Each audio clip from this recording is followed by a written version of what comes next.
إن الحمد لله نحمده ونستعينه ونستغفره ونعوذ بالله من شرور أنفسنا ومن سيئات أعمالنا من يهده الله فلا مضل له ومن يضلل فلا هادي له وأشهد أن لا إله إلا الله وحده لا شريك له وأشهد أن محمدا عبده ورسوله يا أيها الذين آمنوا اتقوا الله حق تقاته ولا تموتن إلا وأنتم مسلمون يا أيها الناس اتقوا ربكم الذي خلقكم من نفس واحدة وخلق منها زوجها وبث منهما رجالا كثيرا ونساء واتقوا الله الذي تساءلون به والأرحام إن الله كان عليكم رقيبا يا أيها الذين آمنوا اتقوا الله وقولوا قولا سديدا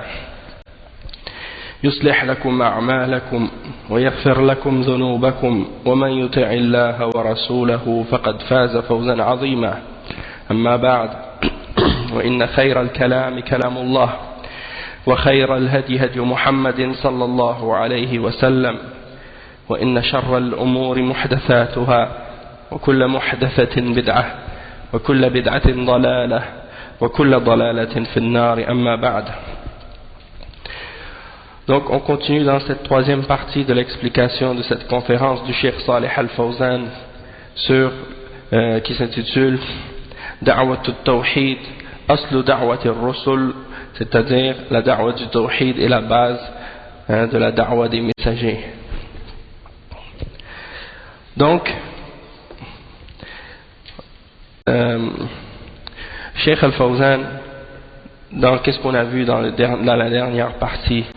On a lu que les messagers, ils sont tous venus avec le tawhid, et on a donné des exemples de chaque messager et comment il est venu à son peuple et comment il les a appelés au tawhid et comment la majorité de ces peuples ont rejeté le message des messagers et comment Allah subhanahu wa ta'ala les a punis par la suite pour avoir rejeté le message de vérité. Puis on a terminé l'exemple avec la vie du prophète Muhammad sallallahu alayhi wa sallam et sa mission jusqu'à la conquête de Mecca, et comment il a détruit les idoles par la suite, comment au début son peuple a rejeté, comment ils ont refusé d'accepter le message, puis comment avec la patience et l'endurance Allah subhanahu wa ta'ala par la suite lui a donné la victoire sur les mushrikines et comment il a établi le tawhid par la suite. Le cheikh maintenant il continue à partir de ce point, à partir de la conquête de Mecca. Il dit وبعد ذلك أراد هوازن وهي قبيلة عظيمة حول الطائف لما خافت أن يأتي إليها الرسول صلى الله عليه وسلم لأنه لما غزا أهل مكة وانتصر عليهم خشوا على أنفسهم وهموا بغزو الرسول صلى الله عليه وسلم وجمعوا كيدهم بادرهم الرسول صلى الله عليه وسلم والتقى بهم في حنين واد شرقي مكة وانتصر المسلمون على المشركين بعدما حصل على المسلمين في أول المعركة من الضيق والشدة إلا أن الله ثبت الرسول صلى الله عليه وسلم ودعا أصحابه فاجتمعوا حوله وأعادوا الكرة على المشركين فنصرهم الله كما قال تعالى ويوم حنين إذ أعجبتكم كثرتكم فلم تغن عنكم شيئا وضاقت عليكم الأرض بما رحبت ثم وليتم مدبرين ثم أنزل الله سكينته على رسوله وعلى المؤمنين وأنزل جنودا لم تروها وعذب الذين كفروا وذلك جزاء الكافرين. Donc le cheikh il explique qu'après avoir pris le contrôle de Mecca et avoir détruit les idoles, il y a une tribu qu'on appelle la tribu de Hawazin. Hawazin, c'est une grande tribu. Et cette tribu a eu peur que le prophète sallallahu alayhi wa sallam vienne les combattre et vienne les attaquer. Alors ils ont voulu se préparer et prendre le devant et attaquer les musulmans. Donc, ils ont préparé leur ruse et le prophète sallallahu alayhi wa sallam est parti à leur rencontre et il les a combattus dans un endroit qui s'appelle Hunayn, qui est une vallée à l'est de Mecca. Et les musulmans ont eu la victoire sur les mouchriquines dans cette bataille, malgré qu'au début de la bataille, eh bien, les musulmans ont eu de la difficulté à les combattre et ils ont eu beaucoup d'épreuves et de difficultés, excepté que Allah subhanahu wa ta'ala a raffermi son messager et le prophète Muhammad sallallahu alayhi wa sallam a appelé ses compagnons qui se sont réunis autour de lui et ils ont rechargé contre les ennemis encore une deuxième fois et Allah subhanahu wa ta'ala a donné la victoire aux musulmans. Donc par la suite ils ont eu la victoire contre les mouchriquines. Donc ils ont rechargé contre les mouchriquines et Allah leur a donné la victoire contre les mouchriquines. Et il y a un verset dans Surat Tawbah, versets 25 et 26, qui clarifie ça et qui explique ce point. Lorsque Allah subhanahu wa ta'ala dit, et le jour de Hunayn, lorsque vous étiez éblouis par votre propre nombre, ils étaient nombreux, et donc ils ont été éblouis par ça, ils pensaient que c'était gagné d'avance, puis votre nombre ne vous a servi à rien, et vous avez trouvé la terre étroite malgré sa vaste étendue, puis vous vous êtes retourné, vous avez tourné le dos. Puis Allah subhanahu wa ta'ala a fait descendre sa sérénité, sa tranquillité sur son messager et sur les croyants, et il a fait descendre des armées que vous ne voyez pas, et il a châtié ceux qui ont mécru, et ça c'est la rétribution des kafirin, des mécréants. Donc ça c'est une description de ce qui s'est produit dans cette bataille et comment Allah subhanahu wa ta'ala a donné la victoire aux croyants. فأزال الله الشرك عن بلاد الحجاز ومكة والمدينة ثم إن الناس جاءوا وافدين على الرسول صلى الله عليه وسلم بعد فتح مكة يعلنون إسلامهم ويبايعون الرسول صلى الله عليه وسلم وهذا من ثمرات فتح مكة كما قال تعالى إذا جاء نصر الله والفتح ورأيت الناس يدخلون في دين الله أفواجا فسبح بحمد ربك واستغفره إنه كان توابا. Donc le cheikh il dit que Allah subhanahu wa ta'ala a éliminé le shirk de la région du Hijaz, Mecca et Al-Madinah. Il a enrayé le shirk de cette région-là complètement. Puis les gens ont commencé à venir par délégation vers le prophète Muhammad sallallahu alayhi wa sallam après la conquête de Mecca pour divulguer ou déclarer leur islam et pour donner l'allégeance au messager d'Allah sallallahu alayhi wa sallam, et ça fait partie des fruits de la conquête de Mecca. Et c'est à ce moment-là que Allah subhanahu wa ta'ala a révélé le verset dans Surat An-Nasr, lorsque vient la victoire d'Allah, lorsque vient le secours d'Allah et la victoire, et que tu vois les hommes entrer dans la religion d'Allah par groupe, alors célèbre les louanges de ton Seigneur et demande-lui pardon, il accepte certes la repentance. وفي السنة العاشرة حج الرسول صلى الله عليه وسلم ومعه من المسلمين قرابة 100,000 وبين للناس مناسك الحج وقال خذوا عني مناسككم وخطب فيهم خطبا بين لهم فيها قواعد الإسلام وبين لهم ما يجب عليهم من أمور دينهم ومعاملاتهم وتعامل بعضهم مع بعض وبين لهم حرمة دمائهم وأموالهم وأنزل الله عليه ذلك اليوم أكملت لكم دينكم وأتممت عليكم نعمتي ورضيت لكم الإسلام دينا.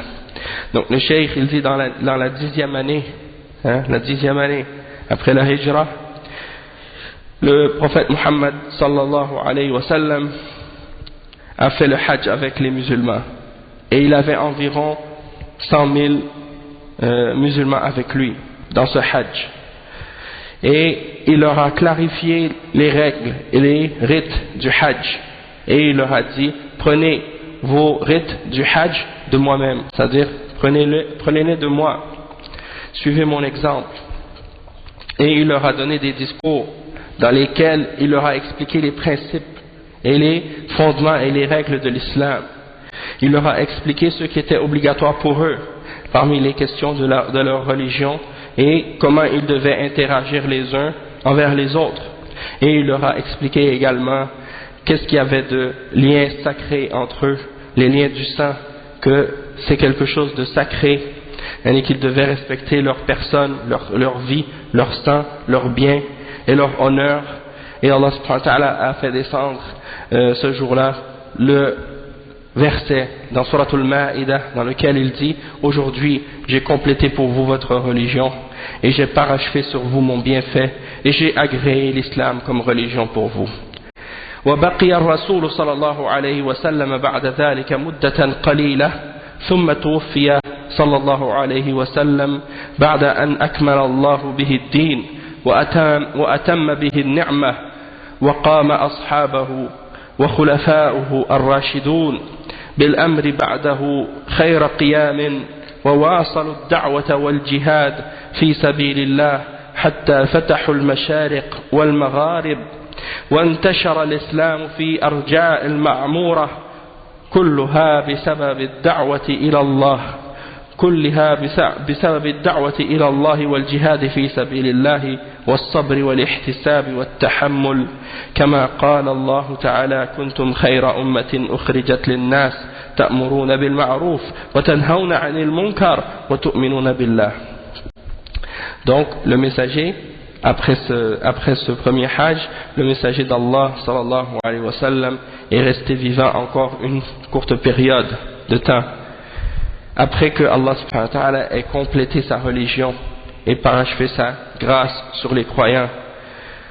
Et les sahaba après lui, de même que les khulafa ar-rashidoun, ont tenu cette religion par la suite et ils ont fait le meilleur travail possible. Ils ont continué la da'wah et le fait d'appeler les hommes au tawhid et à Allah subhanahu wa ta'ala et la lutte dans le sentier d'Allah subhanahu wa ta'ala, et ils ont conquis l'Est et l'Ouest parmi les différents pays du monde et l'islam s'est propagé partout sur la terre. Et tout ça c'est à cause de la da'wah à Allah subhanahu wa ta'ala et du jihad fi sabilillah et de la patience et de l'endurance et le fait de persévérer dans la vérité. Et donc c'est comme Allah subhanahu wa ta'ala l'avait dit dans Surat Al-Imran, le verset 110: vous êtes la meilleure nation qui a été amenée pour les hommes, ou la meilleure nation qui est sortie pour les hommes. Vous ordonnez le bien, vous interdisez le mal et vous croyez en Allah. وبقي هذا الخير والتوحيد والعلم في القرون المفضلة التي قال فيها الرسول صلى الله عليه وسلم خير الناس قرني ثم الذين يلونهم ثم الذين يلونهم. قال الراوي لا أدري أذكر بعد قرنه قرنين أو ثلاثة. ثم بعد القرون المفضلة حصل أن دخل في الإسلام بعض العقائد التي تسربت ومن هنا وهناك فحدث الشيء الكثير من البدع والشركيات والخرافات ودخلت الصوفية على المسلمين ودخل التشيع وحصل الخلل في العقائد وفي العبادات وبنيت المشاهد على القبور وكثر دعاة الضلال وعاد الشرك في كثير من المنتسبين للإسلام بعدما كانوا على التوحيد الخالص بسبب الغلو في الصالحين واعتقاد أنهم ينفعون أو يضرون من دون الله عز وجل. وكذلك حصل الغلو في أهل البيت واتخاذهم أربابا من دون الله وأنهم يحلون ويحرمون، فذلك الذي حدث في الأمة باسم الإسلام. ولكن الخير موجود ولله الحمد ما دام القرآن موجودا والسنة النبوية موجودة. Donc le cheikh il dit que les gens sont restés sur ce bien, sur ce tawhid et sur cette science pendant les 3 siècles préférés, les 3 meilleurs siècles. Et c'est ce que le messager d'Allah sallallahu alayhi wa sallam avait décrit lorsqu'il a mentionné cela dans un hadith rapporté par Al-Bukhari qui dit que les meilleurs hommes sont ceux de ma génération puis ceux qui la suivent, puis la génération qui la suivent ensuite. Et le narrateur de ce hadith a dit, je ne sais pas si le messager d'Allah sallallahu alayhi wa sallam a mentionné après son siècle 2 ou 3 siècles. Puis ensuite après ces meilleurs siècles, ces 3 siècles préférés, ces 3 meilleurs siècles, il y a eu des choses qui se sont infiltrées ou introduites dans la religion de l'islam. Certaines croyances qui se sont infiltrées de par ici ou de par là, et beaucoup d'innovations et de formes de shirk se sont manifestées, et beaucoup de superstitions ont été inventées, et les soufis ont commencé à pénétrer parmi les musulmans, de même que les chiites, avec des croyances et des adorations innovées. Et je sais que vous avez sûrement entendu des exemples des croyances des soufiyyin qui croient par exemple en toutes sortes de choses qui sont en opposition avec le tawhid d'Allah subhanahu wa ta'ala, comme wahdatul wujud, la croyance que tout est Allah et que Allah est tout. Et ils s'imaginent que tout ce qui existe est une seule existence, et que celui qui fait une distinction entre le créateur et la créature, il est un mushrik, parce qu'il ne faut pas faire de distinction pour eux entre le créateur et la créature, tout est un. Et ça c'est qu'est-ce qu'on appelle le panthéisme qui existe chez les mushrikines dans l'hindouisme et dans le bouddhisme. Et ils ont copié certaines croyances de ces religions de shirk. Ils ont pris les notions qu'ils avaient comme le nirvana, le fait de s'adonner à de s'isoler, ou bien de méditer, ou bien de faire certains actes d'adoration, jusqu'à ce que on libère notre âme, puis qu'elle devienne un avec Allah. Donc, ils ont copié ça de ces religions de shirk, et ils ont essayé d'intégrer ça à l'islam. Et donc, ils ont inventé des notions comme ça, comme des termes qu'ils utilisent souvent dans leurs livres, comme al-fana, le fait de se dissoudre en Allah, ou bien al-hulul. Al-hulul, c'est l'idée que Allah subhanahu wa ta'ala entre en certaines créatures quand elles sont pieuses, elles deviennent un avec Allah. Un peu comme la croyance des chrétiens lorsqu'ils parlent de Isa ibn Maryam et qu'ils disent que Allah subhanahu wa ta'ala s'est incarné en lui et qu'il est devenu un avec Allah. Donc ça c'est des exemples de kufr et de shirk. Et parmi les shuyukh et les ulama qui parlaient de ce sujet une fois, ils donnaient l'exemple des chrétiens et ils disaient, imaginez si Allah subhanahu wa ta'ala a déclaré les chrétiens kuffar pour avoir dit que Isa, ou que Allah subhanahu wa ta'ala est rentré en Isa et que Allah subhanahu wa ta'ala est en Isa. Donc si eux sont kuffar pour avoir dit ça, imaginez ceux qui disent que Allah subhanahu wa ta'ala est rentré en tous les hommes et en tous les animaux et en toutes les choses et même dans les endroits impurs et des choses de ce genre. Ceux-là sont encore plus kuffar que les chrétiens. Et Allah subhanahu wa ta'ala il dit justement au sujet des chrétiens, لَقَدْ كَفَرَ الَّذِينَ قَالُوا إِنَّ اللَّهَ هُوَ الْمَسِيحَ ابْنُ مَرْيَمَ.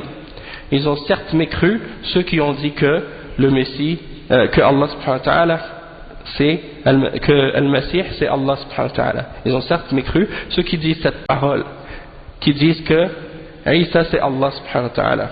Donc ça c'est une parole de kufr et de shirk. Donc parmi les musulmans il y en a qui prétendent être musulmans et qui disent des paroles semblables aux chrétiens et même pire que celles des chrétiens en plus. Donc c'est quelque chose d'encore plus grave et ils le font au nom de l'islam. Et aussi la notion qu'ils appellent parfois al-ittihad. Al-ittihad. Donc tout ça c'est des termes qui comprennent des notions et des croyances païennes, des croyances de shirk et de kufr qui sont prêchées au nom de l'islam par certains individus qui s'apparentent au soufisme et qui se déclarent musulmans. D'accord? Donc al-fana, al-hulul, al-ittihad et wahdatul wujud, c'est des croyances qui sont propagées par les soufiyyin et c'est des croyances de kufr Et les ulama ont déclaré ces croyances-là comme étant des croyances hérétiques qui font quitter l'islam. Donc c'est quelque chose de très grave.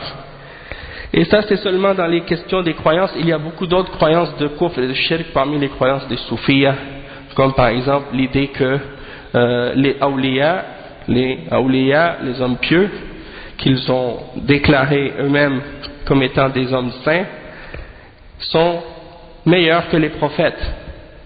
Ça on le retrouve dans les écrits des soufiyines. Et ils prétendent que parfois ils ont la visite des anges qui viennent leur donner des révélations, ou bien que même parfois ils pensent que les prophètes leur apparaissent en état d'éveil et viennent leur révéler des nouvelles connaissances sur l'islam que personne n'a connues dans le passé. Ou bien ils basent leur religion sur des rêves. Et dans certains de leurs livres, vous allez voir même la mention que certains de leurs shiur croient que les awliya peuvent voler et peuvent aller jusqu'à Al-Lawh al-Mahfouz, les tables préservées, et savoir qu'est-ce qui est écrit dedans et revenir sur terre par la suite. Ou des exemples de croyances de kufr de ce genre. Et ça c'est pas des choses qu'on invente à leur sujet pour les accuser injustement de choses qu'ils ne croient pas ou qu'ils n'ont pas dit, mais au contraire c'est des choses qui sont présentes dans leurs écrits et dans les livres de leurs shuyukh qu'ils écoutent et qu'ils acceptent et qu'ils respectent. Et parmi les plus grands propagateurs de la croyance en Wahdatul Wujud, il y a leur cheikh qu'ils appellent al-Cheikh al-Akbar, Ibn Arabi, Ibn Arabi al-Ta'i, et il y a aussi Al-Hallaj, qui montait sur la Kaaba et qui a ouvert son manteau et qui a dit il n'y a rien dans ce manteau excepté Allah, et qui a été exécuté par les savants sur l'ordre des savants de l'islam à son époque en tant qu'hérétique, après avoir été emprisonné de longues années en espérant qu'il revienne sur ses paroles de shirk et de kufr, mais il n'a jamais voulu se repentir et revenir de ses paroles de kufr. Alors il a été exécuté sous l'ordre des savants de l'islam de l'époque. Et il y en a beaucoup d'autres également de ces catégories-là. Et ça c'est sans parler de l'adoration des tombes et l'adoration des morts et des pèlerinages qu'ils font aux hommes pieux et de chercher la baraka de ces hommes et beaucoup d'autres pratiques et de croyances de shirk et de paganisme qu'ils ont introduits dans l'islam. Et ça c'est sans parler également des bid'ah qu'ils font dans l'adoration, comme les séances de dhikr avec musique, avec tambour, avec mouvement, avec danse, avec des chansons, en sautant sur place ou en tournant en rond dans les zawaya qu'ils ont un peu partout dans les pays musulmans et même maintenant en Occident aussi.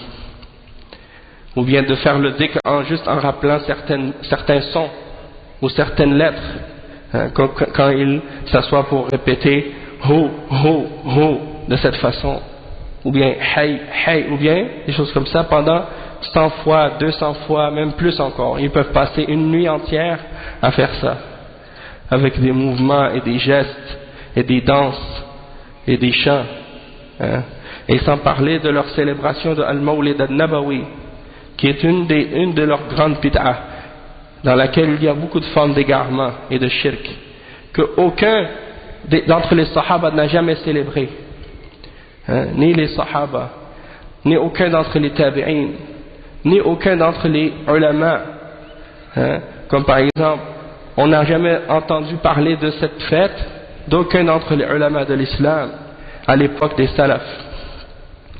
Jamais vous allez entendre que l'imam Abu Hanifa a parlé de Mawlid al-Nabawi, ni l'imam Malik ibn Anas, ni l'imam al-Shafi'i, ni l'imam Ahmad ibn Hanbal. Et quand vous regardez les imams de hadith, la même chose, l'imam al-Bukhari, l'imam Muslim, l'imam Abu Daoud, l'imam al-Nasa'i, l'imam al-Tirmidhi, l'imam Ibn Majah, et tous ces grands imams de hadith qui étaient avant eux ou après eux, jamais aucun d'entre eux n'a parlé de cette fête. Jamais aucun d'entre eux n'a pratiqué cette fête. Jamais aucun d'entre eux n'a appelé à célébrer cette fête. Hein? C'est seulement 4 ou 5 siècles après que des gens de bid'a parmi les sectes déviées, comme les hérétiques de la secte des Qaramita, des Batiniyoun, ont introduit cette fête dans les pays musulmans, hein? En voulant imiter les chrétiens, et qu'ils ont propagé ces croyances et ces pratiques-là dans les pays musulmans. Et beaucoup d'entre ces pratiques chez les soufis, hein, elles venaient à la base même de qu'est-ce qu'ils ont pris des Shia al-Rafida. Comme qu'est-ce que le cheikh justement il décrit en parlant des Shia ici, des différentes croyances qu'ils ont. Parce que c'est les Shia qui ont introduit le fait de construire des monuments, ou bien des mausolées, ou bien des mosquées sur les tombeaux des hommes pieux, ou bien sur les tombeaux de la famille des descendants du prophète sallallahu alayhi wa sallam. Et il y a beaucoup de gens qui appellent à l'égarement, qui se sont propagés dans les pays musulmans par la suite. Et le shirk qui avait été enrayé à l'époque du prophète sallallahu alayhi wa sallam a commencé à revenir, encore une fois, parmi ceux qui se déclaraient ou prétendaient musulmans. Après que les gens eurent été sur le tawhid pur, eh bien, à cause de l'exagération envers les hommes pieux, et à cause de la croyance qu'ils pouvaient nous profiter ou nous nuire en dehors d'Allah subhanahu wa ta'ala, eh bien, les gens ont commencé à exagérer à leur sujet et à les adorer en dehors d'Allah subhanahu wa ta'ala. Et la même chose s'est produit également avec les descendants de la famille du prophète sallallahu alayhi wa sallam, Ahlul Bayt, chez les Shia. Ils les ont pris comme des dieux en dehors d'Allah subhanahu wa ta'ala, auxquels ils vont faire des pèlerinages et ils vont offrir des actes d'adoration. Et même que si vous regardez maintenant qu'est-ce qu'ils font les Rafidah, les Shia Rafidah, en Iran ou en Irak ou dans d'autres régions, dans les pays où ils sont nombreux, vous allez voir que ces gens-là ont une religion totalement différente de celle des musulmans. Du fait que leur religion consiste à faire des pèlerinages aux tombes et à adorer les morts. Hein? Et ils font des grands hajj, des grands pèlerinages à Karbala et à Najaf. Et vous le voyez même, ils le mettent dans leur télévision et dans leur chaîne satellite à ces moments-là. Et pour eux, c'est un événement qui est plus grand et plus important que le hajj qu'on fait à Mecca. Malgré que le prophète sallallahu alayhi wa sallam avait interdit et maudit ceux qui construisent des mosquées sur les tombes parmi les juifs et les chrétiens. Et cette malédiction, elle retombe et elle s'applique sur toute personne qui le fait, même si il prétend appartenir aux musulmans. Donc ça fait partie des exemples. Des gens qui prétendent ou qui se disent musulmans et qui prétendent appartenir à l'islam, puis qui prennent des objets d'adoration et des êtres morts qu'ils adorent en dehors d'Allah subhanahu wa ta'ala au nom de l'islam. Et sans oublier le fait qu'ils déclarent les sahaba kuffar aussi. Pour eux, les sahaba sont tous devenus mécréants après la mort du prophète Muhammad sallallahu alayhi wa sallam, excepté 5 ou 6 d'entre eux. Mais tous les autres, pour les Shia, Rafida, tous les autres sahaba sont devenus kuffar après la mort du prophète sallallahu alayhi wa sallam, parce qu'ils n'ont pas donné le pouvoir ou le khilafa à Ali radiyallahu anhu. Donc pour eux, ça c'était un acte de mécréance d'avoir fait ça. C'est une trahison qu'ils ont fait selon eux. Donc toute leur religion est basée sur le mensonge. Et ils donnent à leurs imams des attributs surnaturels et divins, comme les soufis aussi les donnent à leurs saints ou à leurs hommes pieux. Donc il y a des ressemblances entre les égarements et les déviations des soufiyins et des Shia. La différence parfois c'est du fait que il y a des soufis parmi les Shia Rafida, mais bien entendu les soufis eux ils ont pris ces pratiques-là et ces croyances des Shia et les ont propagées dans le monde sunnite. C'est eux qui les ont propagées dans les pays où les gens étaient sur la sunna. Et c'est par eux que ces choses-là se sont infiltrées. Parce que leur religion, elle consiste en une partie apparente et une autre cachée. Donc en apparence, il montre une image aux gens ordinaires, mais une fois que tu rentres à l'intérieur et que tu commences à évoluer dans ce milieu-là, eh bien on te dévoile petit à petit des choses cachées que personne ne peut savoir excepté ceux qui sont initiés à ces sectes et à ces groupes. Et c'est ça le danger du soufisme et de ces différentes croyances et de ces différentes voies d'égarement. Tandis que Ahlus Sunnah wal Jama'a walhamdulillah, et les gens qui suivent la voie des Salaf as-Salih, leur religion elle est claire, elle est apparente. Parce que qu'est-ce qu'ils suivent? C'est ce qui est dans le Coran et dans la Sunna directement et clairement. Il n'y a pas d'ambiguïté, il n'y a pas de choses cachées, des secrets que seuls les initiés peuvent connaître. Non, tout ce qui est là, c'est ce qui est la religion d'Allah subhanahu wa ta'ala, c'est ça qu'on doit suivre, c'est ça la sharia, c'est ça le haqiqa, et c'est ça qu'on doit suivre. Donc ensuite, le cheikh il dit, mais malgré tout, alhamdulillah, il y avait toujours quand même un bien présent dans la Ummah. Tant que le Coran est présent, et tant que la Sunna elle est présente, alors, alhamdulillah, il y a toujours un bien présent dans la Ummah, malgré ces divergences et ces divisions. Et le fait de parler de ces divisions, ou le fait de parler de ces sectes qui existent dans la Ummah, c'est pas ça. Il y en a qui pensent que de parler de ça et d'expliquer aux musulmans le tawhid et d'expliquer aux musulmans la réalité du shirk et des innovations et de les mettre en garde contre ces choses-là, il y en a qui s'imaginent que ça c'est ça qui va causer la division entre les musulmans. Alors que la réalité c'est le contraire. C'est de parler de ces choses-là et d'expliquer ces choses-là qui va réunir les musulmans sur le haqq et qui va faire en sorte que les musulmans reviennent sur la vérité et abandonnent le faux. Parce que la personne qui s'accroche le plus à la vérité, c'est la personne qui connaît le mieux la vérité et qui connaît mieux le faux également, pour s'en écarter et s'en désavouer. Si quelqu'un il connaît la vérité mais il ne connaît pas le danger de l'égarement, eh bien il risque de se faire tromper facilement et de tomber dans une erreur. Et c'est pour ça que Omar ibn al-Khattab radiyallahu anhu il disait تنتقد أو تنقد عرى الإسلام عروة عروة إذا نشأ في الإسلام من لم يعرف الجاهلية. Le câble de l'islam va s'effiler fil par fil lorsque des gens vont naître dans l'islam ou grandir dans l'islam sans avoir connu la réalité de la jahiliya. Donc des gens avant l'islam, ils étaient dans le kufr, dans le shirk et dans l'égarement, et ils ont vu la lumière de l'islam et ils l'ont accepté. Et ils ont vu tout de suite la différence entre le haqq et le batil. Mais lorsque des gens sont nés dans l'islam et qu'ils n'ont connu que la vérité, ils n'ont pas connu la laideur du kufr et la laideur du shirk et l'égarement des superstitions et de la mécréance, eh bien, ils ne comprennent pas le danger de ces choses-là et ils ne comprennent pas à quel point l'islam est différent de ces choses-là et comment l'islam est venu opposer ces pratiques-là et ces croyances-là. Et donc les gens commencent à faire des choses qui sont en opposition avec l'islam sans le savoir et sans le réaliser et sans comprendre le danger de ces choses. Et donc c'est pour ça que c'est important d'enseigner aux musulmans ces questions-là pour qu'ils puissent être à l'abri par la permission d'Allah de ces différentes formes de déviation et d'égarement. Le cheikh il dit ensuite والعلماء موجودين فالخير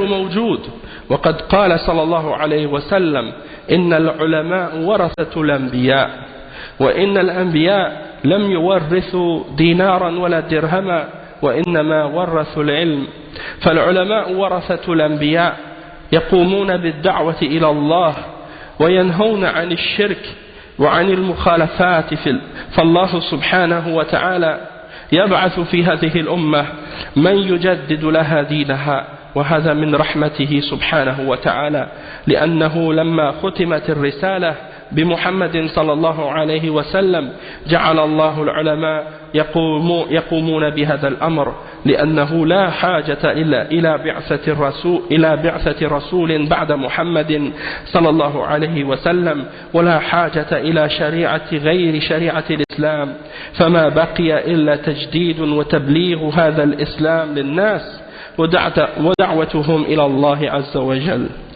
على ضوء هدي الكتاب والسنة وقد تكلف الله بحفظ القرآن كما قال تعالى إنا نحن نزلنا الذكر وإنا له لحافظون. Donc le cheikh il dit que les ulama qui agissent et qui pratiquent leur religion et qui appliquent leur science sont toujours présents et le bien est toujours présent dans la ummah. Le prophète Mohammed sallallahu alayhi wa sallam a dit que les ulama sont les héritiers des prophètes et que les prophètes n'ont pas laissé en héritage ni des dinars ni des dirhams, ils ont uniquement laissé la science en héritage. Donc les ulama, ce sont les héritiers des prophètes. Après le prophète Mohammed sallallahu alayhi wa sallam, ce sont les ulama qui prennent la charge et la responsabilité de faire la da'wah et d'inviter les gens à Allah subhanahu wa ta'ala et d'interdire le shirk et tout ce qui est en opposition avec la religion d'Allah subhanahu wa ta'ala. Et Allah subhanahu wa ta'ala, comme c'est mentionné dans un hadith authentique rapporté selon Abi Dawood, il dit qu'il va faire venir à la tête de chaque 100 ans celui qui va venir rénover ou régénérer sa religion. Donc, ce sont des réformateurs que Allah subhanahu wa ta'ala fait venir parmi les ulama. Et ils font qu'est-ce qu'on appelle at-tajdid. Et bien entendu, at-tajdid, c'est pas comme certains essaient de l'interpréter ou de le prétendre. Comme il y en a qui disent par exemple que le mujaddid, qu'est-ce qu'il fait? Il vient réinterpréter les textes du Coran et de la Sunna. Non, il ne vient pas réinterpréter les textes. Les textes sont déjà interprétés, les textes sont déjà clairs. Qu'est-ce qu'ils viennent faire, les mujaddidin? Ils viennent purifier la religion de ce qui a été ajouté. Ils viennent purifier la religion des innovations qui ont été infiltrées dans la religion et ramener l'islam à sa pureté originelle. Ils viennent également corriger les erreurs qui ont été ramenées dans la compréhension des gens, dans leur compréhension du Coran et de la Sunna, et de réfuter et de rejeter les fausses interprétations qui ont été données du Coran et de la Sunna. Et donc, ça c'est le rôle des mujaddidin. Et c'est pas comme certains qui le prétendent d'essayer de réinterpréter les textes pour que l'islam soit en accord avec les valeurs de la société ou de la civilisation occidentale. Parce qu'il y en a certains qui sont en train de faire ça actuellement, essayer de réinterpréter le Coran et la Sunna pour que ce soit en accord avec ce qui fait plaisir aux kuffars, juifs et chrétiens ou athées ou laïcs de l'Occident. Et essayer de dire que l'islam c'est la démocratie ou que l'islam c'est ils disent que la shura par exemple, shura c'est la démocratie. Ils déforment la réalité des termes islamiques pour les interpréter à la lumière de la civilisation occidentale. Et ça c'est une déformation de l'islam, une falsification de la réalité des textes de la religion. Donc at-tajdid c'est, comme on l'a expliqué, de faire revenir l'islam dans sa pureté et d'éliminer et d'enlever ce qui est incorrect, ce qui a été innové dans la religion d'Allah subhanahu wa ta'ala. Donc ces hommes-là, ils viennent clarifier la religion du prophète Mohammed sallallahu alayhi wa sallam. Les ulama, c'est leur responsabilité, parce qu'après la venue du prophète Mohammed sallallahu alayhi wa sallam, on n'a pas besoin de nouveaux prophètes. On n'a pas besoin de quelqu'un qui va venir, un nouveau prophète, qui va ramener une autre charia que celle de l'islam. La charia est déjà complète, elle est déjà parfaite. Et elle est applicable dans toute époque et dans tout lieu, jusqu'à la fin des temps. Le prophète sallallahu alayhi wa sallam n'a pas dit, quand il est venu transmettre son message, que quand on va arriver au XXe siècle, il va falloir refaire l'islam ou réinterpréter l'islam. Il va falloir changer la signification de la charia et ramener une nouvelle charia. Le prophète sallallahu alayhi wa sallam n'a pas dit ça. Et si il l'avait dit, ce serait autre chose. Mais il ne l'a jamais dit. il nous a dit que cette religion telle qu'elle a été révélée, elle est applicable jusqu'à la fin des temps. Bien entendu, pour faire ça et pour savoir comment l'appliquer, il faut se référer aux hommes de science et aux gens qui ont étudié cette religion. Et donc, maintenant les ulama, la seule chose qu'ils font, c'est de purifier cette religion des innovations et des falsifications et de transmettre le message de l'islam aux hommes et de les appeler à Allah subhanahu wa ta'ala à la lumière de la guidance du Coran et de la Sunna. Et Allah subhanahu wa ta'ala, lui, il s'est chargé de préserver le Coran et la Sunna et de les préserver contre toute forme de déformation. Il dit Inna nahnu nazzalna dhikra wa inna lahu lahafizun. Nous avons fait descendre le rappel et certes nous allons le préserver. Et le dhikr, ça comprend le Coran et ça comprend aussi la Sunna. Parce que Allah subhanahu wa ta'ala a non seulement préservé le Coran, mais il a aussi préservé la Sunna de son messager. Et ça, on va en parler dans l'autre cours qu'on va faire par la suite, Inch'Allah, dans le statut de la Sunna dans l'islam. Inch'Allah. Le Cheikh il dit وحفظ الله الكتاب من التحريف والتغيير والتبديل وحفظ سنة الرسول صلى الله عليه وسلم من التحريف والتغيير والتبديل والدس والكذب فهي محفوظة مصونة ولله الحمد وهذا من رحمة الله بهذه الأمة ومهما عظمت الخطوب وتسلط الأعداء فإن الله يبقي لهذا الدين من ينصره كما قال النبي صلى الله عليه وسلم لا تزال طائفة من أمتي على الحق ظاهرين لا يضرهم من خذلهم ولا من خالفهم حتى يأتي أمر الله وهم على ذلك ثم إن الدعوة إلى الله يجب أن ترتكز على ما ارتكزت عليه دعوة الرسل عليهم الصلاة والسلام وهي إصلاح العقيدة فكل دعوة لا تهتم بالعقيدة فهي مخالفة لدعوة الرسل وهي دعوة فاشلة. Donc le cheikh il dit que Allah subhanahu wa ta'ala il a préservé le Coran de toute déformation, de toute falsification, de tout changement, et il a préservé également la Sunna de toute falsification et de tout changement et de toute infiltration ou de tout mensonge. Donc elle est préservée par la grâce d'Allah subhanahu wa ta'ala, et ceci fait partie de la miséricorde d'Allah subhanahu wa ta'ala pour cette ummah. Donc peu importe le poids que les ennemis de l'islam peuvent avoir contre les musulmans, eh bien Allah subhanahu wa ta'ala va toujours faire en sorte que cette religion là ait des hommes qui la défendent et qui la préservent. Et le prophète sallallahu alayhi wa sallam a dit dans un hadith rapporté par l'imam Muslim qu'il y aura toujours un groupe de la Ummah qui va être victorieux sur la vérité. Ceux qui s'opposent à eux ou ceux qui les abandonnent ne pourront leur nuire en quoi que ce soit jusqu'à ce que vienne l'ordre d'Allah subhanahu wa ta'ala. Donc il y a toujours un groupe de la Ummah, malgré les sectes, malgré les déviations, malgré les déformations que les gens essaient d'amener, il y a toujours une portion des musulmans qui vont s'accrocher au Coran et à la Sunna selon la compréhension des salaf as-salih et qui ne vont pas dévier et qui vont rester fermes jusqu'à la fin des temps. Puis le cheikh il dit qu'il est important de comprendre que la da'wa à Allah, le fait d'appeler les hommes à Allah, il faut que ce soit établi et centré sur la da'wa des prophètes. Il faut se concentrer et appeler aux choses auxquelles les messagers d'Allah ont appelé, et le fondement de ça c'est le fait de corriger la aqidah. La base de ça c'est de réformer et de corriger la croyance des hommes. Les gens qui ont des erreurs dans leur croyance, des mauvaises compréhensions de la croyance islamique, il faut concentrer nos efforts en premier sur cette question-là, parce que toute da'wa ou tout appel qui se base sur autre chose ou qui donne peu d'importance à la aqidah, eh bien c'est une da'wa qui est en contradiction avec la da'wa des messagers d'Allah, et c'est une da'wa qui est vouée à l'échec. Et il y a de ce genre de da'wa et de groupes et de tendances actuellement dans la ummah.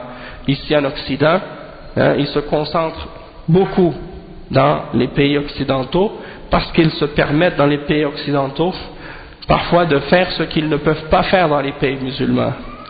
Pour eux, les pays comme l'Europe, les pays d'Europe et les pays d'Amérique du Nord et autres, eh bien pour eux c'est des terres dans lesquelles ils ont la liberté d'appeler à tout ce qui est bid'a, à tout ce qui est innovation et égarement. Parce qu'il n'y a personne qui va les empêcher parmi les ulama de l'islam et parmi les tulab al-ilm pour les réfuter et clarifier leurs égarements et leurs déformations de l'islam. Donc ils en profitent. Et en plus, il n'y a pas un État non plus qui contrôle ou qui gère les questions religieuses. Tout le monde est laissé à lui-même. Et donc, qu'est-ce qui arrive? C'est qu'ils se permettent donc de prendre le contrôle des communautés musulmanes, puis d'appeler à des déviations. Ils se concentrent sur la politique, ils se concentrent sur l'économie, ils parlent des questions sociales, mais on ne les entend jamais clarifier les questions de aqidah et les questions de croyance qui concernent les fondements et les bases de la religion musulmane. Et ils laissent les sectes et les groupes et les tendances se multiplier et se propager, et ils ne disent aucun mot à ce sujet-là. Donc ça c'est contraire à la da'wah des messagers qui se concentrent premièrement sur le tawhid. Le cheikh il dit ensuite فيجب على الدعاة أن يسيروا سيرة الرسل ومنهج الرسل ولا سيما سيرة خاتم النبيين بالدعوة إلى توحيد الله ومتابعة رسول الله والنهي عن الشرك والبدع والمحدثات. Donc le cheikh dit qu'il est obligatoire pour les gens qui appellent à l'islam et qui prêchent la religion de l'islam de suivre le chemin des messagers, de suivre la méthodologie des messagers, et en particulier celle du dernier d'entre les messagers, le prophète Muhammad sallallahu alayhi wa sallam, en faisant la da'wah au tawhid et en suivant l'exemple du prophète Muhammad sallallahu alayhi wa sallam qui a interdit le shirk, qui a interdit les innovations et qui a interdit toutes les choses qui peuvent être inventées dans la religion d'Allah. فالعالم عليه واجب الدعوة إلى الله وإنكار المنكر حسب استطاعته كما قال صلى الله عليه وسلم من رأى منكم منكرا فليغيره بيده فإن لم يستطع فبلسانه فإن لم يستطع فبقلبه وذلك أضعف الإيمان. ثم إنه لا يكفي أن الإنسان يعبد الله وهو لا يعرف الشرك ولا يتبرأ من المشركين، لا بد أن يعبد الله ويترك عبادة ما سواه وأن يتبرأ من الشرك والمشركين. وهذا معنى لا إله إلا الله، فأولها نفي لجميع الشرك وجميع المعبودات وآخرها إثبات العبادة لله وحده لا شريك له. Donc le cheikh il dit que le savant il a l'obligation de prêcher l'islam et d'enseigner aux hommes l'islam et de dénoncer tout ce qui est mauvais, tout ce qui est contraire à la charia d'Allah selon sa capacité, comme le prophète sallallahu alayhi wa sallam l'a dit dans un hadith authentique rapporté par Muslim qui dit: celui d'entre vous qui voit un mal, qu'il le change par sa main, et s'il ne peut pas, alors qu'il le change par sa langue, et s'il ne peut pas, alors qu'il le change par son cœur. Et ça c'est le plus bas niveau de la foi, ou le plus faible niveau de la foi. Donc le cheikh dit ensuite: puis il n'est pas suffisant pour quelqu'un d'adorer Allah, il n'est pas suffisant pour quelqu'un de se limiter à adorer Allah subhanahu wa ta'ala tandis qu'il ignore le shirk, il ne connaît pas le shirk, il ne sait pas ce que c'est, et de dire j'adore Allah mais il ne se désavoue pas des mushrikines. Ça c'est une contradiction. L'islam il n'est pas seulement venu pour dire aux hommes adorez Allah, mais pour dire adorez Allah et écartez-vous du tarout, écartez-vous du shirk, écartez-vous des idoles, écartez-vous de ce qui est adoré en dehors d'Allah. Il y a beaucoup de gens qui adorent Allah, parmi les juifs, parmi les chrétiens, parmi les gens qui croient en toutes sortes d'autres religions. Ils adorent Allah subhanahu wa ta'ala. Le problème c'est pas ça. Le problème c'est qu'ils adorent d'autres avec Allah subhanahu wa ta'ala. Ils adorent Allah et ils adorent d'autres avec lui en même temps. Ou bien qu'ils adorent Allah et qu'ils adorent ou bien qu'ils adorent d'autres que Allah subhanahu wa ta'ala. Ils n'adorent pas Allah du tout. Il y en a qui adorent Allah et qui adorent d'autres avec Allah en même temps. Et ça c'est pas correct. Et c'est pas accepté d'Allah. Il faut se désavouer du shirk. Et il faut se désavouer des gens qui pratiquent le shirk. Et quand on dit se désavouer du shirk, ça veut dire que même si toi-même tu le pratiques pas, c'est pas suffisant de dire je le pratique pas moi-même. C'est également de condamner et d'être contre ceux qui le pratiquent en dehors des musulmans. C'est-à-dire si tu vois des gens en train de faire le shirk, puis que toi dans ton cœur tu considères que c'est bien, même si toi tu le fais pas, tu es considéré comme un mushrik toi aussi. Du fait que tu l'approuves, du fait que tu es satisfait du shirk. Et ça c'est quelque chose que des gens oublient. Ils ne prennent pas ça, ils prennent ça à la légère. Ils disent, bon moi je fais pas le shirk, je n'adore pas des idoles. Mais s'ils passent devant des gens qui adorent la croix, ou qui adorent une tombe, ou qui adorent des morts, ou qui prient autre que Allah, il a rien contre ça dans son cœur. Il considère que c'est correct. Et il dit peut-être même, tout le monde a la liberté de croire en ce qu'il veut. À chacun sa religion. Il y en a qui pensent comme ça. Et ça c'est grave. Parce que dans ce cas-là, ça veut dire que d'une certaine façon, tu approuves du shirk. Et donc, indirectement, tu es avec les mushrikines dans ton cœur. Donc c'est pas juste d'être, de refuser de faire le shirk pour soi-même, mais d'être contre le shirk de tous ceux qui le font. Et de condamner le shirk dans son cœur et de le détester du plus profond de notre âme. C'est ça de se désavouer du shirk et de se désavouer des mushrikines. C'est la même chose que si tu voyais un homme en train de commettre un meurtre, ou en train de voler, ou en train de tuer, ou en train de violer. Quand tu vois des choses comme ça, tu vas dire quoi? Dans ton cœur, tu vas condamner cet acte. Tu vas dire ça c'est atroce, c'est quelque chose de haram. Et bien quand tu vois quelqu'un en train de faire le shirk, eh bien ça devrait être encore plus détestable pour toi dans ton cœur. Et tu devrais te désavouer encore plus de ces péchés-là, parce qu'il n'y a pas de péché plus grave que le shirk. Allah subhanahu wa ta'ala, il dit dans le Coran, inna shirka la zulmun azim. Inna shirka la zulmun azim. Tu vois quelqu'un faire le zina, tu es dégoûté. Tu dis ça c'est haram. Tu vois quelqu'un commettre le shirk, tu dis rien. Tu n'as rien dans ton cœur contre ça. Alors que le shirk c'est le plus grave de tous les péchés.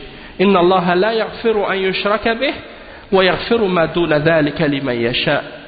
Allah subhanahu wa ta'ala, il ne pardonne pas qu'on commette le shirk avec lui. Celui qui meurt sur le shirk sans se repentir avant sa mort, il est garanti à l'enfer pour l'éternité. Mais tout autre péché que le shirk, eh bien Allah le pardonne à qui il veut. C'est-à-dire si quelqu'un meurt en commettant un autre péché, c'est-à-dire quelqu'un qui est sur le tawhid et qui commet un autre péché autre que le shirk et qui meurt sans se repentir, il est sous la volonté d'Allah. Si Allah veut le pardonner, il lui pardonne, il le fait rentrer au paradis directement, ou sinon il le fait rentrer en enfer pour un certain nombre de temps que seul Allah connaît, puis par la suite il sortira de l'enfer pour rentrer au paradis, parce qu'il n'a pas commis de shirk. Donc ça c'est très important. Et l'exemple de l'homme qui avait tué 100 hommes, c'est le meilleur exemple à ce sujet-là. Un homme, il avait tué 99, il est allé voir un adorateur, l'adorateur, il lui a demandé est-ce que j'ai un pardon? Il a dit non, alors il a tué, ça a fait 100. Et là il a demandé aux gens, est-ce que vous savez où je peux aller pour savoir si je peux trouver quelqu'un qui peut me dire ou répondre à ma question, est-ce que je peux me repentir? J'ai tué 100 hommes. Ils lui ont indiqué un savant, et il est allé le voir et lui a dit, j'ai tué 100 hommes, est-ce que j'ai une repentance? Et le savant lui a dit oui, et il lui a indiqué le chemin vers la repentance. Et il est mort en chemin.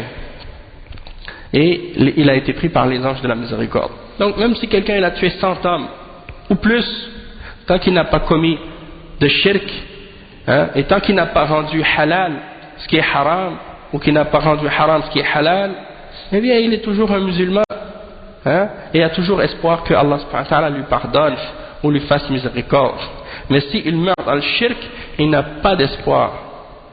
C'est certain que s'il meurt sur le shirk, il est voué à l'enfer, même s'il ne commettait pas des grands péchés. Donc c'est ça qui nous fait comprendre le danger du shirk. Le cheikh il dit ensuite donc qu'il faut absolument abandonner tout ce qui est adoré en dehors d'Allah subhanahu wa ta'ala et se désavouer du shirk et des mushrikines, et c'est ça la signification de la ilaha illallah. Rien ne mérite d'être adoré excepté Allah. La première partie, la ilaha, c'est la négation du shirk et la négation de tout ce qui est adoré. Et la deuxième partie ou la dernière partie du shahada, c'est illallah, c'est-à-dire que tu affirmes que l'adoration doit être uniquement pour Allah seul et que Allah n'a pas de partenaire dans cette adoration-là. Donc il faut réunir ces deux choses-là, la négation et l'affirmation, pour que ton témoignage soit valable. Ensuite le cheikh il dit فَالدِّينُ يُبْنَى عَلَى هَذَيْنِ الرُّكْنَيْنِ الْأَسَاسِيَّيْنِ إِفْرَادُ اللَّهِ بِالْعِبَادَةِ وترك عبادة ما سواه، وهذا هو الركن الأول، شهادة أن لا إله إلا الله، ثم بعدها إقام الصلاة وإيتاء الزكاة وصوم رمضان وحج بيت الله الحرام لمن استطاع إليه سبيلا، ثم بعد هذه الأركان بقية أوامر الدين، فهي مكملات ومتممات لهذا الدين. فالحاصل أن الدعوة يجب أن تستمر منذ أن بعث الله أول الرسل إلى أن تقوم الساعة. يجب أن تكون الدعوة مستمرة وهي بحسب الحاجة، فمن كان عنده شرك فإنه يدعى إلى التوحيد وينهى عن الشرك حتى يتركه، ومن كان على التوحيد ولم يكن عنده شرك فإنه يبين له حقيقة التوحيد ليلتزم به، ويبين له الشرك ليتجنبه من أجل أن يقوم بهذا التوحيد على الوجه الصحيح وأن يتجنب ما يخل به. ومن كان عنده معاصٍ ومخالفات دون الشرك فإنه يدعى إلى التوبة والرجوع إلى الله، لأن المعاصي بريد الكفر، وقد لا يبقى عند الإنسان دين إذا تجارى مع المعاصي والمخالفات. Donc le cheikh il dit ensuite que cette religion elle est établie sur deux fondements fondamentaux, deux bases fondamentales, c'est-à-dire d'unifier Allah subhanahu wa ta'ala dans l'adoration et d'abandonner l'adoration de tout ce qui est adoré en dehors de lui. Ça c'est le premier fondement de l'islam parmi les piliers de l'islam, qui est le témoignage de la ilaha illallah. Puis après il y a l'établissement de la salat, de donner la zakat, de faire le jeûne du ramadan et de faire le hajj vers al-bayt al-haram pour celui qui en a la capacité. Puis ensuite, après ces piliers-là, il y a les autres ordres de la religion qui viennent compléter et parfaire cette religion. Et il dit que pour résumer tout ce qu'on a dit maintenant depuis le début, il faut comprendre que il faut absolument que la da'wa elle continue. Il faut que la da'wa continue. Depuis que Allah subhanahu wa ta'ala a envoyé le premier des messagers jusqu'à ce que l'heure du jugement soit établie, il faut qu'il y ait toujours de la da'wa. Et elle ne doit jamais arrêter cette da'wa. Il faut qu'il y ait toujours quelqu'un qui appelle à la vérité et qui clarifie la vérité pour les hommes. Et c'est obligatoire donc que cette da'wa soit faite continuellement et perpétuellement selon les besoins des gens. Celui qui a du shirk, il doit être appelé au tawhid et on doit lui interdire le shirk jusqu'à ce qu'il l'abandonne. Celui qui a déjà le tawhid, qui est déjà sur le tawhid, eh bien on doit lui clarifier quand même le tawhid pour qu'il soit capable de rester encore plus fort et plus fermement sur le tawhid d'une manière correcte, et pour qu'il puisse s'écarter de ce qui peut nuire à son tawhid et à sa aqidah. Puis celui qui a par exemple des péchés et des contradictions dans sa religion qui ne sont pas au niveau du shirk, mais qui sont moindres, eh bien celui-là, il faut l'inviter à la repentance et à revenir à Allah subhanahu wa ta'ala et à abandonner ces péchés-là. Parce que les péchés sont les messagers de la mécréance. Les péchés sont les messagers du kufr, comme disaient les salafs. Donc, il se peut que quelqu'un, à force de pratiquer des péchés ou de faire des péchés et des contradictions à l'islam, eh bien, il se peut qu'il ne lui reste plus rien de la religion par la suite. Et on a constaté ça, en particulier dans les pays non musulmans. Il y a des gens qui se sont intégrés à la société des koufars à un point tel que leur vie entière est une série de contradictions de l'islam. Leur mode de vie est devenu un mode de vie contraire à la religion islamique.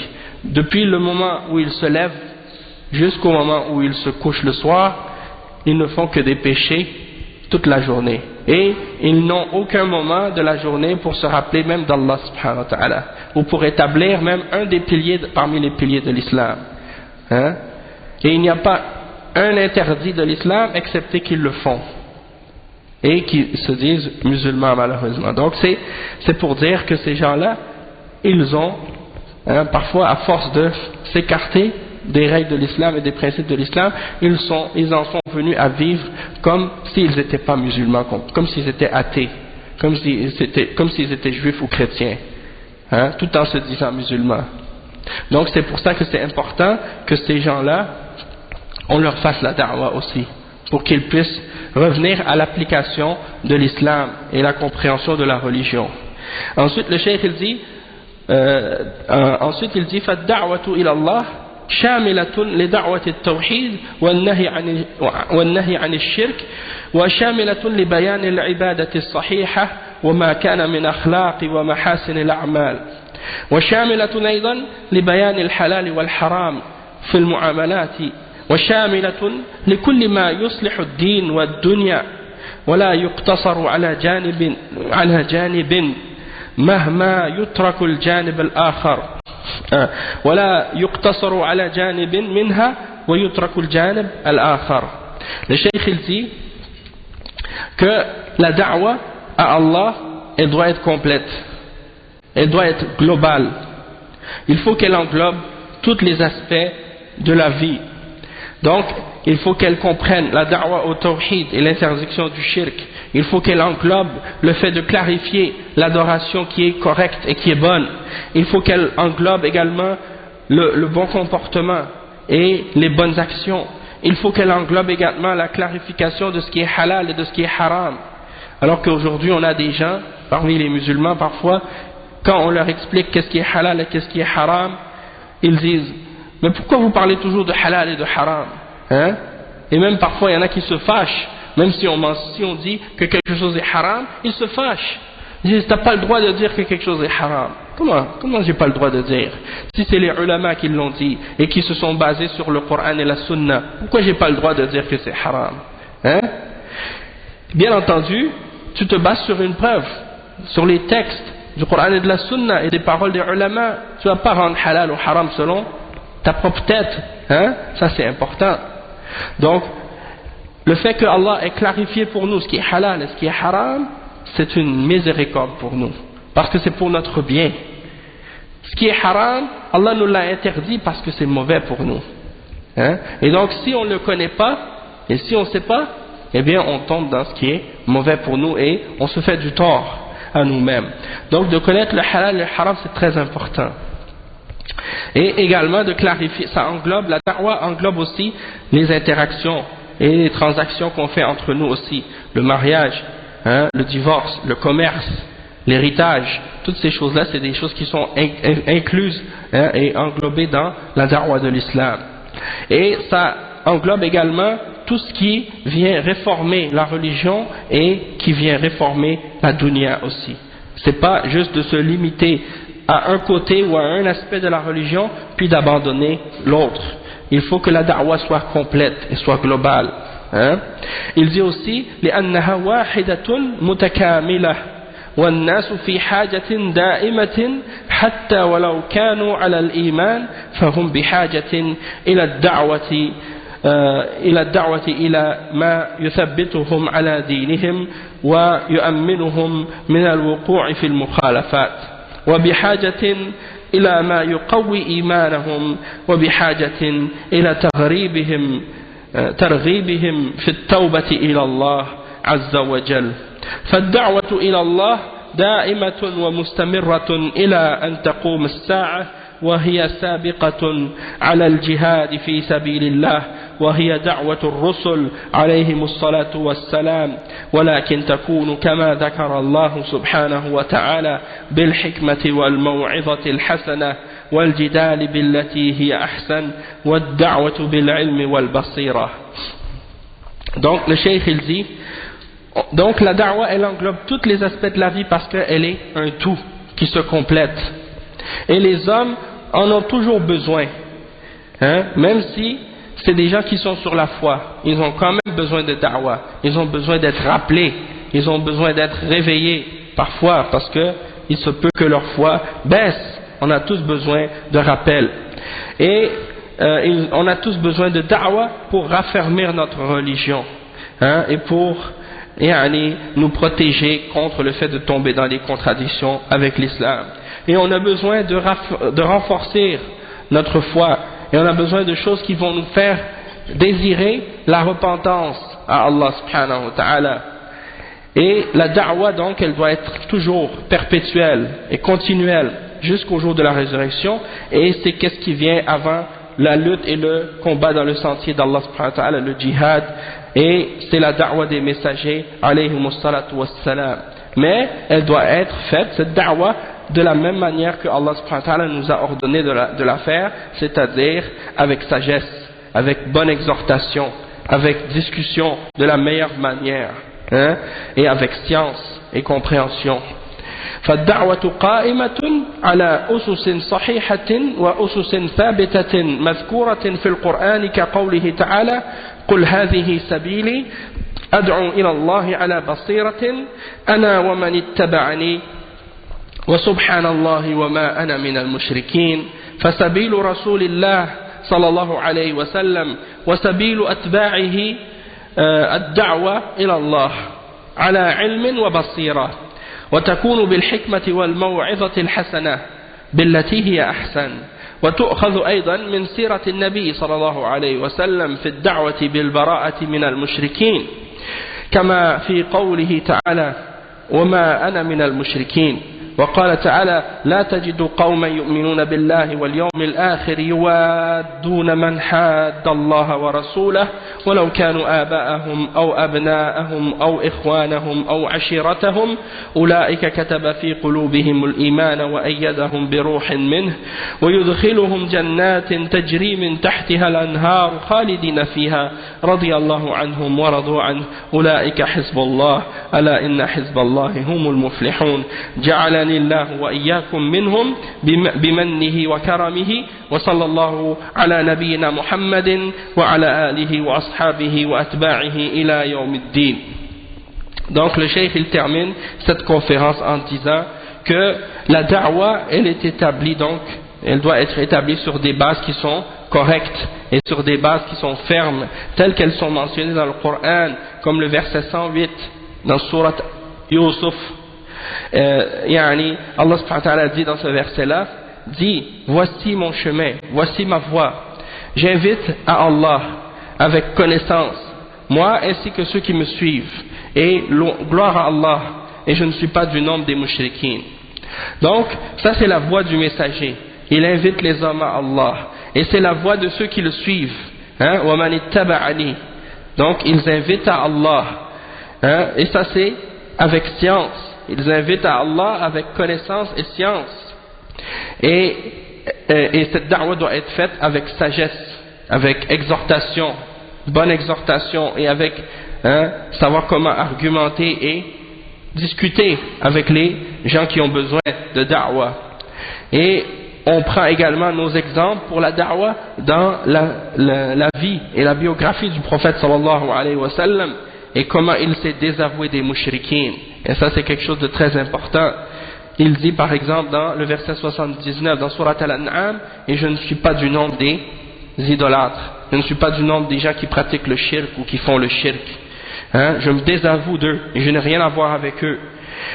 Et il mentionne le verset 22 dans Surat Al-Mujadala, le dernier verset dans Surat Al-Mujadala, dans lequel Allah subhanahu wa ta'ala dit: tu ne trouveras pas parmi les gens qui croient en Allah et au jour dernier, qui aiment ceux qui s'opposent à Allah et à son messager, fussent-ils leur père, leur fils, leur frère ou leur tribu, leur famille.